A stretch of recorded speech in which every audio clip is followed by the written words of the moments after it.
Hey guys, welcome back to our YouTube channel. I hope you guys are doing well. तो आज के इस video में हम बात करने वाले हैं pros and cons of TCS. अगर आप एक फ्रेशर हो और आपने डिसाइड किया है कि आपको टीसीएस ज्वाइन करना चाहिए तो ये वीडियो सिर्फ आपके लिए ही बना है, क्योंकि आज के इस वीडियो में हम कुछ पॉइंट्स को डिस्कस करने वाले हैं। हालांकि मैंने टीसीएस में काम नहीं किया है, बट मैंने काफ़ी रिसर्च किया और मेरे कुछ फ्रेंड्स हैं जो टीसीएस में काम करते हैं। तो जो भी हम पॉइंट डिस्कस करने वाले हैं वो बेस्ड ऑन देयर एक्सपीरियंस है और बेस्ड ऑन माय रिसर्च है जो मैंने किया है। एंड आई होप आपको कुछ तो वैल्यू मिलेगा इस वीडियो को देखने के बाद। तो चलो स्टार्ट करते हैं। सबसे पहले हम बात करते हैं कॉन्स के बारे में। तो पॉइंट नंबर 1, अगर आप एक डेवलपर बनना चाहते हो, आपका कॉलेज से यही ड्रीम है कि आपको किसी कंपनी में ज्वाइन करना है एज अ डेवलपर, आपको मोबाइल ऐप डेवलप करना है या फिर वेबसाइट डेवलप करना है, तो टीसीएस आपके लिए नहीं है। क्योंकि यहाँ पे जो रैंडमली प्रोजेक्ट एलोकेशन होता है उसमें ये बिल्कुल भी 100% आपको चांस नहीं है कि आपको डेवलपमेंट का ही प्रोफाइल मिलेगा।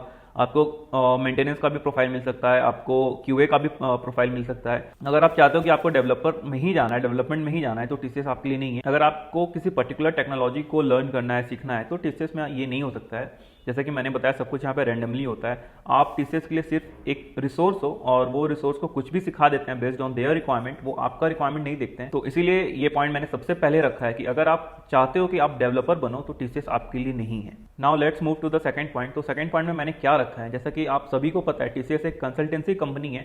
तो यहाँ पे जितने भी प्रोजेक्ट्स आते हैं 90% ऑफ द प्रोजेक्ट सारे के सारे मेंटेनेंस वाले होते हैं। डेवलपमेंट के बहुत ही कम प्रोजेक्ट आते हैं। तो फिर से वही पॉइंट जो मैंने फर्स्ट पॉइंट में बोला था कि आपको डेवलपमेंट रोल नहीं मिलेगा, या तो आपको मेंटेनेंस में डाल दिया जाएगा या तो आपको सपोर्ट टीम में डाल दिया जाएगा। बहुत ही ज़्यादा कम चांस है कि आपको प्रॉपर डेवलपमेंट का प्रोजेक्ट मिलेगा, क्योंकि कंपनी के पास खुद ही डेवलपमेंट का प्रोजेक्ट नहीं है तो वो आपको कैसे दे सकती है। और ऊपर से आप फ्रेशर हो, एक्सपीरियंस भी नहीं हो, तो बहुत ही ज़्यादा कम चांस हो जाता है कि किसी भी फ्रेशर को प्रॉपर डेवलपमेंट का प्रोजेक्ट मिले। तो इसलिए टीसीएस आपके लिए नहीं है अगर आप ऐसा चाहते हो तो। Now let's move to the third point. Third point मैंने क्या रखा है, सैलरी हाइक।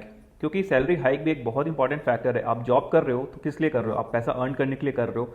और आप जब एज अ फ्रेशर ज्वाइन करते हो तो मेन आपका फोकस कहाँ पे रहता है, मेन आपका फोकस रहता है ज़्यादा से ज़्यादा आप किसी भी टेक्नोलॉजी को लर्न कर लो, ज़्यादा से ज़्यादा सीख लो, एक्सपीरियंस ले लो। बट 2-3 साल के बाद क्या मैटर करता है, सैलरी मैटर करता है। आप इस बात को मानो या ना मानो, सैलरी मैटर करता है। तो होता क्या है, टीसीएस में जो हाइक प्रमोशन होता है बहुत ही कम होता है compare to other IT companies. मैंने एक्सेंचर में काम किया है और मैंने एक रिसेंटली वीडियो भी बनाया था कि मेरा एक्सेंचर जर्नी कैसा था और मुझे जो स्टार्टिंग में सैलरी मिला था 3.5 लाख का, वो कैसे 3 साल में 10 लाख का हो गया। तो आप उस वीडियो को देख सकते हो, डिस्क्रिप्शन में आपको लिंक मिल जाएगा।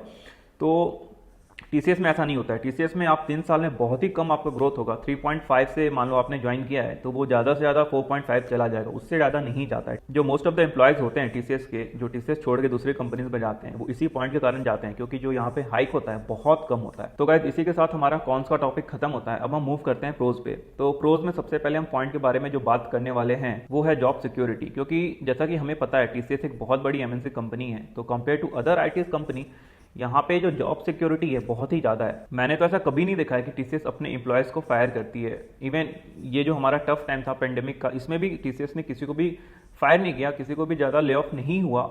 उन्हीं का होता है जो बिल्कुल ही काम नहीं करते हैं, बिल्कुल ही टाइम पास करते हैं। जॉब सिक्योरिटी यहाँ पे बहुत ही ज़्यादा है compare to other IT companies. वो अपने एम्प्लॉयज़ को बहुत ही as a family member treat करते हैं और इसी सब कारण से टीसीएस कंपनी को छोड़ के नहीं जाता है। Now let's move to the second point. Second point में मैंने क्या रखा है, और वर्क लाइफ बैलेंस। तो टीसीएस में बहुत ही ज़्यादा मेंटेन आप कर सकते हो अपने वर्क लाइफ बैलेंस को, क्योंकि जैसा कि मैंने अपने फ्रेंड से फीडबैक लिया है तो उनका क्या कहना है कि प्रोजेक्ट में बहुत ही जो काम होता है बहुत इक्वली डिवाइडेड होता है अमॉन्ग द टीम मेंबर्स, और जो वर्क लाइफ बैलेंस होता है काफ़ी अच्छा होता है। जनरली आईटी कंपनीज में क्या होता है कि हमें इतना वर्कलोड दे दिया जाता है कि हमें अपने पर्सनल फैमिली को या फिर हम अपना पर्सनल टाइम नहीं निकाल पाते हैं और दिन भर काम करते रह जाते हैं। बट टीसीएस में ऐसा नहीं होता है compare to other IT companies में। बट मुझे आई एम श्योर कि एक ना एक कमेंट जरूर आएगा कि ये गलत है, टीसीएस में बहुत ही ज़्यादा वर्कलोड होता है। तो एक्सेप्शन होता है, हर एक जगह एक्सेप्शंस होते हैं।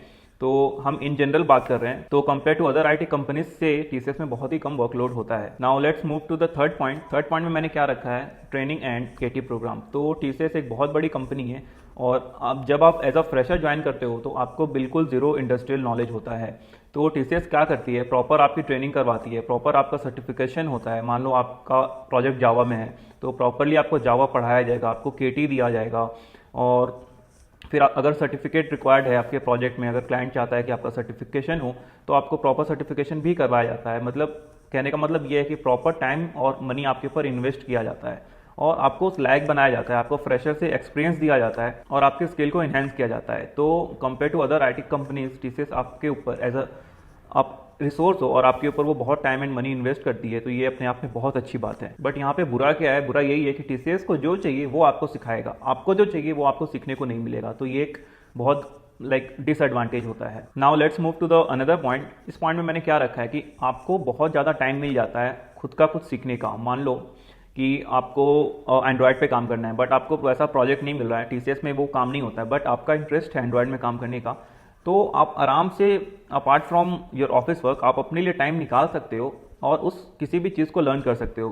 क्योंकि टीसीएस में जैसा कि मैंने आपको बताया था पिछले पॉइंट में, बहुत ही कम वर्कलोड होता है, तो आप अपने लिए टाइम निकाल सकते हो। और compare to other IT companies ऐसा नहीं होता है। अदर आईटी कंपनीज में आपको बहुत ही ज़्यादा लोड दे दिया जाता है, आप दिन भर काम करते रह जाते हो और आपको खुद के लिए टाइम नहीं मिलता है। तो गाइस ये थे कुछ अच्छे और बुरे पॉइंट्स जो मैंने रिसर्च किया और मैंने अपने फ्रेंड से पूछा जो टीसीएस में ऑलरेडी काम कर रहे हैं पिछले 4 साल से। तो आई एम श्योर मैंने सारे पॉइंट्स को कवर कर लिया होगा। अगर कुछ मिस हो जाता है तो let me know in the comment section and मिलते हैं अगले वीडियो में। तब तक के लिए बाय बाय।